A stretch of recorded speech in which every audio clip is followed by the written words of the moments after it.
Hindi ko alam kung ano, pero ang sabi niya, gagawa siya ng kamanghamanghang bagay sa iyo. Ang kailangan mo, ang kailangan niya ang pagsunod mo. Dadaloy sa iyong buhay ang pagpapala na hindi mo pa naranasan sa tanang buhay mo. Hindi mo naranasan kahit ang buhay maanggalit. Ang Panginoon ang siyang magpaparanas nito sa iyo.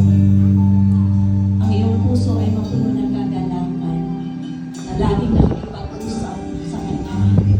Kagalakan na laging nagdudulot ng kasiyahan sa iyo. Sa bawat pagising mo ay mararamdaman mo na ang presensya ng Panginoon. At anuman ang gagawin mo sa buong maghapon hanggang sa kinabukasan, ang presensya ng Panginoon hindi ka niya iiwan. Siya ang laging magbibigay sa iyo ng himala. Anuman ang iyong idalangin sa Kanya, maghihimala siya. Bigyan mo ng kasiyahan at kalkulan ng Diyos.